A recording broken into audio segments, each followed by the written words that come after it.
Bonjour, ravi de vous retrouver pour ce nouveau journal. Nous sommes le mercredi 8 juillet. Voici les titres. Que vont devenir les terrains situés sur le tracé de l'A831 ? La question se pose désormais avec la fin annoncée de la construction de l'autoroute. Des centaines d'hectares ont déjà été rachetés ou gelés, bloquant notamment le développement de certaines entreprises. Exemple à Fontaine, là où devait être construit l'échangeur autoroutier.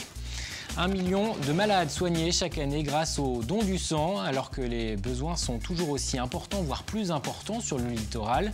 Les collectes, elles, marquent le pas en juillet et en août. En cause, le départ en vacances des donneurs habituels. En ce début d'été, l'établissement français du sang lance donc un appel à tous. Et puis les guerres de Vendée, revues et corrigées par Laurent Tixier. L'artiste vendéen a écrit et mis en scène La virée des mots clairs. Un spectacle mêlant histoire et humour présenté depuis aujourd'hui et tout cet été au logis de la Chaboterie. Le dossier de l'A831, vous le savez, va se refermer probablement dimanche, définitivement. Si les travaux de cette autoroute entre Fontenay-le-Comte et Rochefort n'ont jamais débuté, son tracé était lui bien défini. Depuis 20 ans, plus de 2000 hectares de terrain en Vendée et en Charente-Maritime sont ainsi gelés en prévision du projet. C'est le cas notamment à Fontaine. La commune devait accueillir l'échangeur autoroutier. Certaines entreprises ont ainsi été freinées dans leur développement et sont maintenant dans l'attente de savoir ce que vont devenir ces terrains. Karl Laboureux. C'est d'ici que devait partir l'A831. En prévision de ce tronçon autoroutier, des dizaines d'hectares de terrain sont gelés depuis plus de 10 ans. Des terrains mais aussi des perspectives de développement pour les entreprises situées sur le tracé de ces 64 km d'autoroute. Exemple avec ce paysagiste installé dans des bureaux provisoires depuis 12 ans. Nous sommes sur le tracé de l'autoroute, donc nous sommes sur des terrains qui sont gelés. Donc non cessibles, non constructibles, non rien du tout. On ne peut rien y faire. Les bungalows ont été mis ici il y a 12 ans. Et on a dit, non, mais l'autoroute va se faire, donc faut pas, pour faire du bureau, il ne faut pas faire de bureau en dur, il faut juste mettre des bungalows. Bon, ça fait 12 ans que ça attend. Situation similaire dans cette autre entreprise. Une quinzaine de salariés travaillent sur ce site, situé lui aussi au milieu de ce qui aurait pu être l'échangeur autoroutier. Un site qui, depuis l'obtention de la déclaration d'utilité publique de l'A831, n'a pas bénéficié d'investissements pourtant nécessaires. Notre projet d'investissement était bloqué depuis une dizaine d'années. Notre outil économique a pris beaucoup de retard. Et là, maintenant, quelle va être la décision qui va être prise ? Il est urgent que nous ayons une décision dans un sens ou dans l'autre. Aujourd'hui, nous sommes paralysés. Donc, si on ne peut pas penser n'avoir qu'une seule alternative, c'est fermer le site et partir dans une autre localité. Des chefs d'entreprise pour qui l'A831 est définitivement enterré et qui se posent donc aujourd'hui d'autres questions. Les terrains vont-ils être débloqués ou d'autres projets pourraient-ils voir le jour ? Les entrepreneurs attendent des réponses. La plus grande centrale photovoltaïque du Grand Ouest va voir le jour au Poiré-sur-Vie. Le projet, piloté par Vendée Énergie et par la société Armor Green, s'appelle Caire Poiré-sur-Vie. Il a été présenté hier. 19 000 panneaux solaires vont être posés au sol. Des trackers solaires, c'est-à-dire qu'au cours de la journée, ils vont s'orienter en fonction du soleil. Puissance totale du parc, 5,2 MW crête, de quoi permettre de produire suffisamment d'électricité pour répondre aux besoins annuels de 3200 foyers. Un investissement de 10 millions d'euros. Cette centrale photovoltaïque sera implantée sur un site de 14 hectares, un ancien centre d'enfouissement de déchets. D'autres projets similaires vont voir le jour dans le département. Écoutez Alain Leboeuf, président de Vendée Énergie. Nous souhaitons continuer puisque nous développons donc ce projet sur un centre d'enfouissement technique aujourd'hui refermé. Nous avons plusieurs autres centres d'enfouissement sur lesquels nous espérons bien pouvoir développer le même type de projet. Il faut simplement que nous trouvions les capitaux et aussi que nous optimisions l'investissement pour avoir un prix de rachat qui soit acceptable par l'utilisateur. Et la centrale du Poiré-sur-Vie devrait être mise en service au début de l'année prochaine. Les travaux vont débuter dans les prochains jours. La lutte contre le chômage va s'accentuer sur le littoral vendéen. Chaland et les Sables d'Olonne sont parmi les bassins qui affichent les taux de chômage les plus élevés des Pays de la Loire.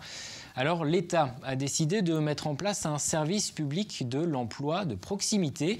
Le dispositif a été présenté il y a quelques jours. Une vingtaine d'actions ont été définies. Elles vont s'étaler sur 2 ans et concernent les secteurs du tourisme, du nautisme ou encore du numérique. Il s'agit d'inciter les entreprises à travailler ensemble, à se tourner vers l'export, mais aussi à former leurs salariés. La formation, une des clés aussi pour aider les seniors et les chômeurs de longue durée, comme l'explique le préfet de la Vendée.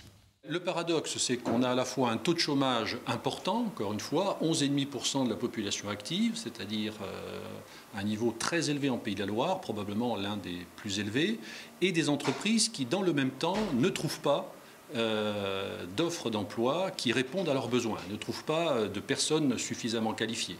Donc la formation est un axe tout à fait majeur. On le sait sur le reste du territoire vendéen, mais c'est particulièrement vrai ici, sur le littoral vendéen.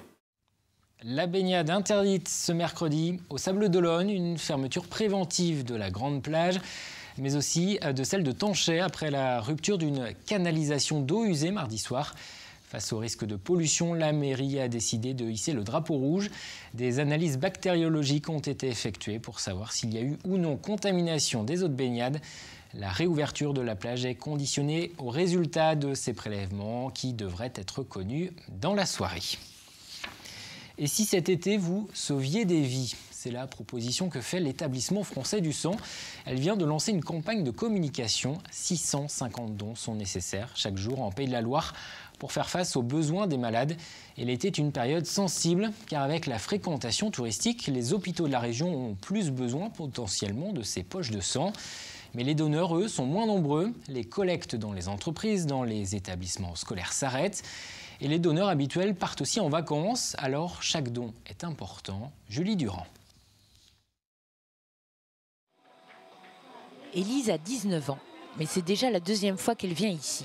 Après l'inscription et l'entretien médical, elle doit s'hydrater un maximum. Cela évite les malaises. Une bonne hydratation permet aussi de supporter de manière très confortable le prélèvement, c'est-à-dire une bonne veine. Donc le donneur est en confort, l'infirmière aussi, et ce qui permet d'avoir des bonnes conditions de prélèvement et pour le donneur et pour l'infirmière. Après 3 verres d'eau, c'est parti pour 10 minutes. Pour donner, il faut avoir entre 18 et 70 ans, peser plus de 50 kg et surtout ne pas venir à jeun. La quantité de sang prélevé dépend du poids et du sexe du donneur, 420, 450 voire 480 millilitres par personne. Je suis en train de prélever le bilan, c'est-à-dire que chaque personne qui vient, qui donne son sang, a droit à un bilan sanguin. On analyse le sang avant de le distribuer. Je suis venue aujourd'hui parce que j'étais déjà venue il y a 1 an et je sais que c'est très sollicité et depuis 1 an je reçois beaucoup de demandes pour venir donner mon sang parce qu'ils sont beaucoup en manque et du coup là c'était l'occasion pour que je puisse venir donc je suis venue directement. C'est terminé pour Élise. Dernière étape pour elle, une boisson chaude, des jus de fruits, de la brioche, tout ce qu'il faut pour reprendre des forces. Sa maman qui l'accompagne a elle aussi donné son sang. Je pense qu'en période estivale comme ça, on a peut-être encore plus besoin avec les accidents qui peuvent arriver, les choses comme ça, même dans les hôpitaux et tout. Donc oui, je pense que c'est important de les sensibiliser de bonne heure. À La Roche-sur-Yon, on compte 120 à 130 nouveaux donneurs chaque année. Mais en été, période de vacances, les dons se font plus rares alors que les besoins restent toujours importants. En cyclisme, le Tour de France, 189 km aujourd'hui entre Arras et Amiens. Victoire d'André Greipel, une journée marquée par de nombreuses chutes, notamment de Brian Cocard. Le coureur du Team Europcar est tombé 2 fois, il termine quand même 8e. Vous reverrez les moments forts de cette 5e étape dans les Vendéens du Tour avec Aurélien Huard après ce journal. Demain, 6e étape entre Abbeville et Le Havre, 191 km. La météo, un peu maussade de ce milieu de semaine, vous a peut-être éloigné de la plage si vous avez la chance d'être en vacances. Alors c'est peut-être l'occasion de visiter le patrimoine et les lieux culturels. Le château de Tiffauges, l'abbaye de Maillezais, le prieuré de Gramont, ces sites départementaux accueillent chaque année entre 350 et 400 000 personnes. 70% des entrées sont enregistrées l'été.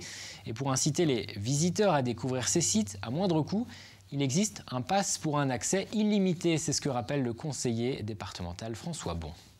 Lorsque vous achetez le pass, vous achetez une clé pour tous les sites départementaux, les 7 sites départementaux, y compris l'historial. Et bien sûr, le pass est valable toute l'année. Donc vous y allez quand vous voulez, au rythme que vous voulez.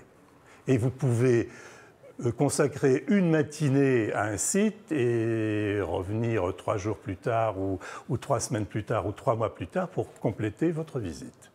Et parmi les spectacles, les concerts, les festivals proposés sur ces sites cet été, il y a la virée des mots clairs, présentée depuis aujourd'hui et jusqu'au 23 août au Logis de la Chaboterie.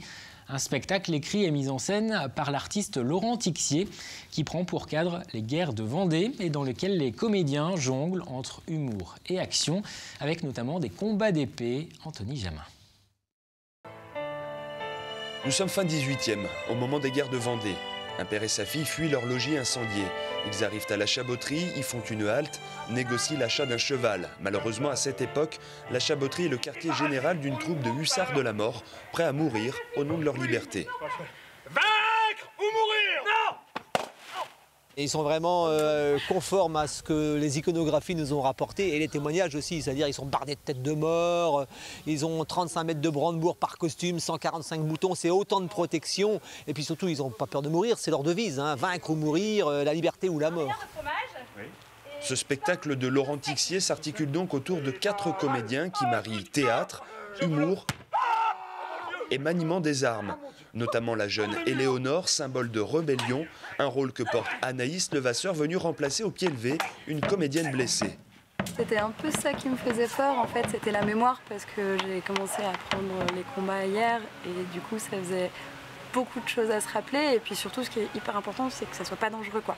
Donc il faut que vraiment ça soit sécure, ça veut dire qu'il faut quand même que je sache ce qui se passe, vraiment. Donc j'avais peur d'oublier des phrases d'armes, etc. Mais au final, je suis contente parce que justement, il n'y a pas eu de danger. Pas de danger car il y a de l'entraînement, notamment avec Michel Palvado, spécialiste de l'escrime ancienne, qui scrute tout au long de cette répétition générale chaque phrase d'arme. En escrime, on n'a pas de place pour l'improvisation. On a des combats qui sont chorégraphiés, c'est-à-dire que chacun sait très exactement ce qu'il doit faire. La grande difficulté, ne pas blesser son partenaire, mais faire croire qu'on l'a blessé. Voilà. Ce spectacle d'une demi-heure sera joué 3 fois par jour, 5 jours par semaine pendant près d'1 mois et demi. Un exercice d'endurance pour les comédiens qui doivent en plus supporter de lourds costumes malgré le chaud soleil d'été. Allez, je t'embrasse, tiens. Dans l'intimité, il n'y a personne qui nous regarde. Je suis pas du tout gluante, en plus c'est sympa. Et avant de se quitter, un mot de la météo. Retour du soleil ce jeudi sur l'ensemble du département. Et un mercure en hausse, 11 à 15 degrés dans la matinée, 23 à 26 au meilleur de la journée. Armelle Pavageau vous en dit plus dans un instant. Nous, on se donne rendez-vous demain pour un nouveau journal. Je vous laisse sur ces images estivales de Bretignolles-sur-Mer, signé Arnaud Barrier.